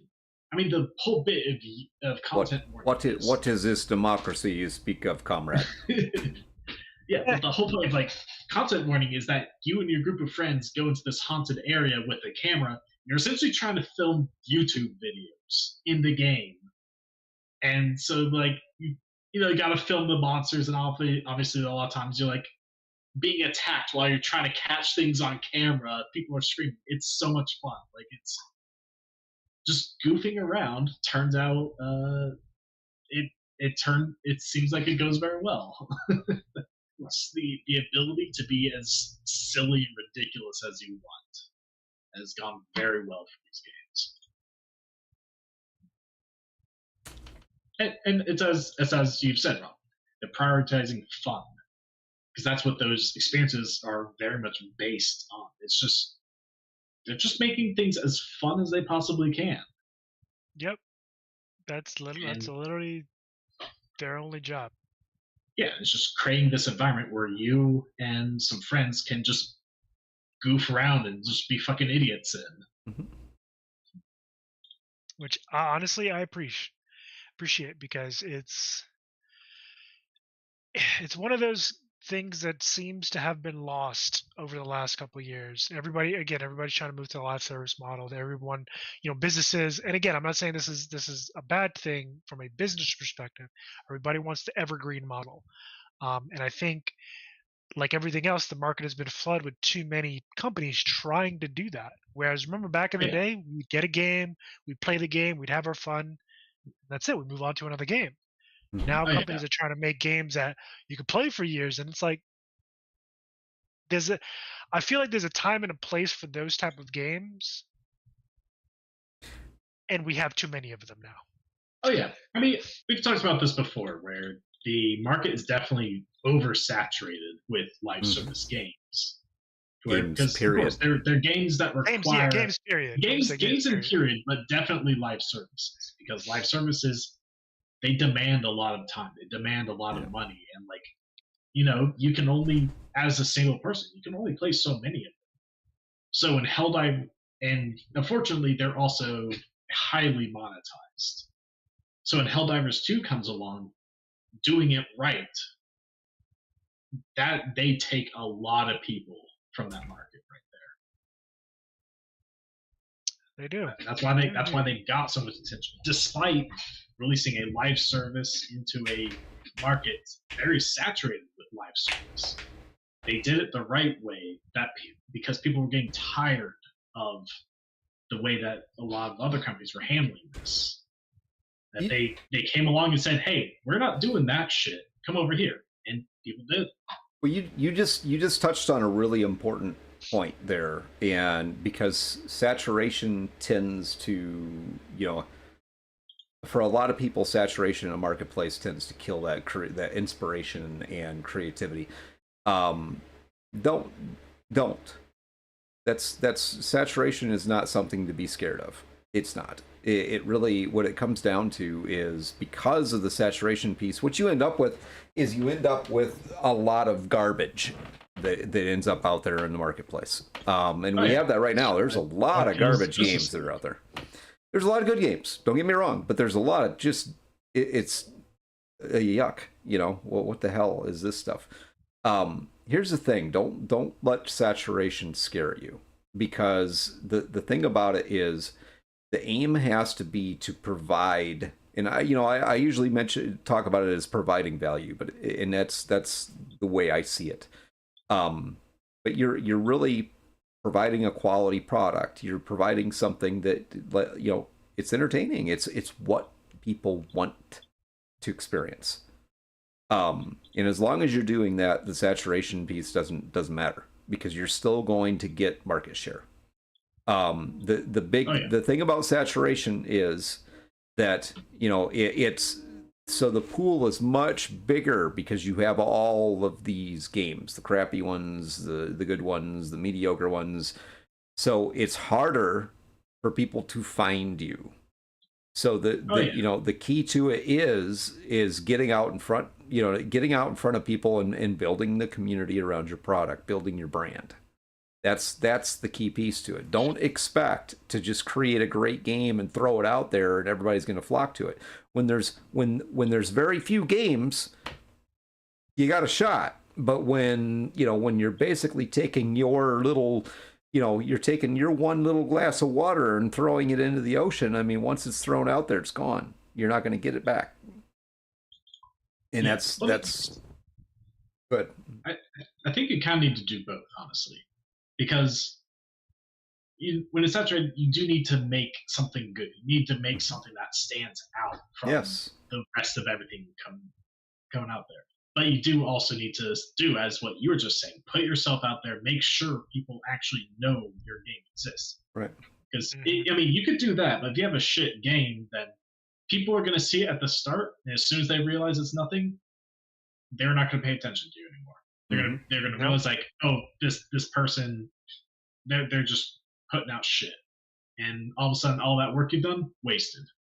Right. Because people then will know. So you got to do both, and it's a lot of work.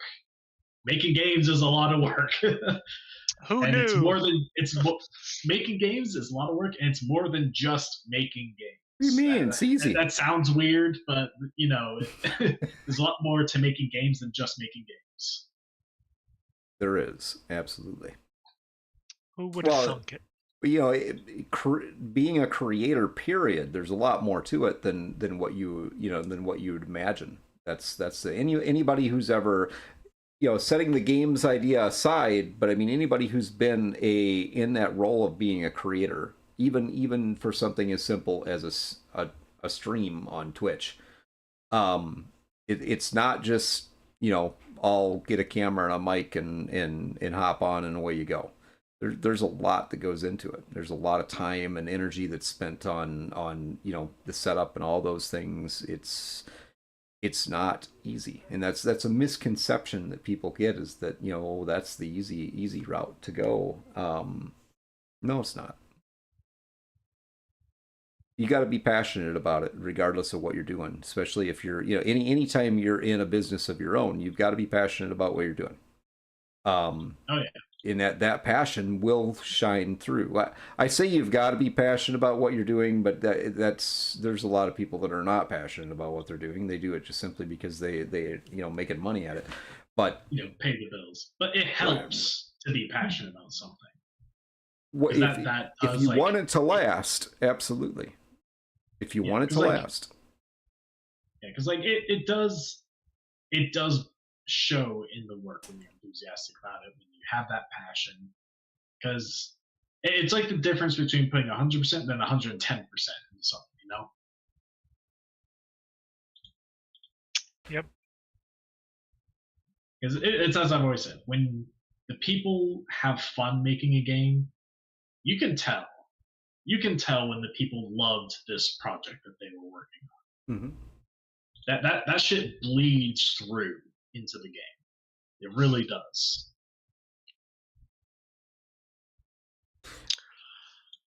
Go ahead. That it does. I think we should probably do our maintenance before we end up back talking about kicking babies or something strange like that.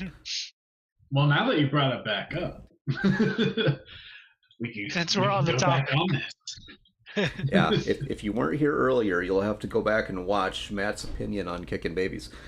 It's very interesting. It may shock you. It might. So maintenance piece. So what do we?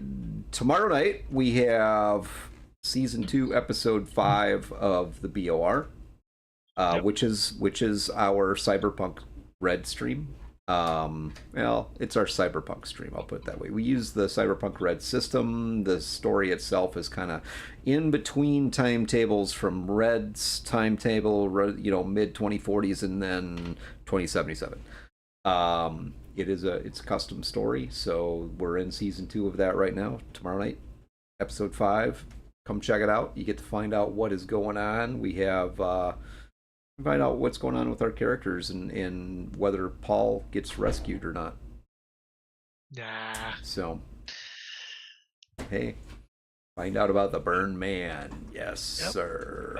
And then next week, we have episode 51 of the update log, where we're going to be kind of diving back into some more news, talking about a couple different topics, some more high-level topics. Keep an ear out, and join our Discord to keep up to date on that. We'll be doing some posts throughout the week leading up, so you guys have an idea of what's coming. The industry is always changing, so there's always a lot to talk about. It's just finding what to talk about sometimes. But honestly, I think the industry is struggling at the moment, but I think it's moving in a good direction. I think folks are starting to wake up, both consumers and creators are starting to wake up and realize, like, hey, going back to the basics, making a fun game, not necessarily worrying about the money as much. Again, you got to worry about the money because it's important. It's what helps you guys do what you got to do. But they're more concerned now, I think, with making a good game, making a fun game, and meeting the expectations and meeting their communities that have been built around these games studios halfway, at the very least. At least that's my take on it. It might sound like a very hopeful take, and it is, because we all love this industry. We all love what's been put out, and the content creators that you guys watch and listen to. They all love the games, the industry as a whole. Hence why sometimes we're critical of it, because we know it can be better. But we're critical of it. Very much so. I missed that. Must have missed that part. Yeah, I don't get it. Yeah. I'm not seeing it. I mean, but yeah, so that is episode 50 of the update log. It is, and I think it, maybe a little future sneak peek too, because we do, not a date or anything, even though I think maybe we're close, but we do have some special guests that are going to be. Yes, that's right. Yeah, we have a couple special guests coming on. Let me just pull up my notes real quick. Where are you? I think you guys will be really interested in getting a chance to sit down and talk with these two, because I'm really interested in sitting down and getting a chance to talk with these two. So Absolutely. There they are. So we are going to be sitting down with Magnus Setter and Dave A. Brazgala. Hopefully, I'm pronouncing that properly. And these are two individuals that worked on Dragon's Bane, which is a Free League a game that's been out for quite a bit. I believe it started as a Swedish kind of fantasy game in the vein of D&D. I believe. I could be wrong, but I think that's kind of the slant. It was, high fantasy, right. or fantasy in general. I'm not going to say high fantasy, but fantasy. And these individuals worked, writer and artist, I believe, worked on Dragon's Bane, and we're just setting, again, Greg said, we're setting up the date as of now. We're in discussion on kind of when they can get up, because they are over in Stockholm, so there's a bit of a time difference. So that will be a special episode, and again, it will be a much different time than our normal scheduled time. So keep an eye out on that. If you're not following us on our social media, please do join or follow us subscribe to our YouTube channel, follow us on Twitter, and join us on our Discord. The links are going to be in the chat. That way you guys can keep up to date on both the update log, our RPG stream, and our special guests episodes. And I believe there's one more thing, the community engagement initiative. Greg, you want to talk about that? Actually, yeah. So if you're a part of our Discord, okay, we've really been working with our Discord folks. We do a Saturday night game every week. It's our private game. It's a group that we've been playing with and bouncing ideas off of for probably the last 5 years, through a lot of the content creation endeavors that we've done. These folks have been playing with us. So what we've done is, for our Discord community, we've opened up one extra seat. So every Saturday we have that potential one extra seat where people from our community that are interested in setting in on a session, we'll let you in. We'll get you in there, and you can come and RP with us, meet some of the other folks behind the scenes with us, and just have a generally good fun time. And that's the key piece, is we value that part of just having a good time, have some fun, tell some good story, and just relax and chat with some people, play a good game. So join our Discord, and then reach out to us. Actually, you want to reach out to Rob, because Rob is the one who is handling that piece. Yep, I'm the guy. Now, come talk to moi. So community engagement piece, I'm going to add this extra little caveat in there. We also, those folks, we are also using that as an opportunity for people who are interested. It's depending on, how it goes. The people who do come on and play with us, we may invite you onto the stream at some point in the future. So if you're interested in that, then you have a pathway to it. Yep. But aside from all of those pieces of awesome information, I believe we can call that episode completed. Yes. Yeah, Duelist Kind. If you're interested, man, again, just make sure you're part of our Discord, which I believe you are, and drop me a line, and we can get something set up for you. Awesome. So that closes us out, right? Yeah, and we're ready for a raid, right, Greg? Yeah. We're ready for a raid. He's standing by with his finger on the button. I am absolutely standing by with my finger on the button, and I'm sure Enter Key's just a little stuck right now. That's why it's taking some time. Yeah. These things take a little bit, you know. Maybe if you eating a few too many Doritos at the keyboard, you know, that happens. I don't think Greg is a Dorito kind of guy. Oh man, I think you went a little too far with that whole Dorito thing. Well, what's your snack of choice? What's your snack of choice then? You know, He eats dry cereal. I got to tell you, I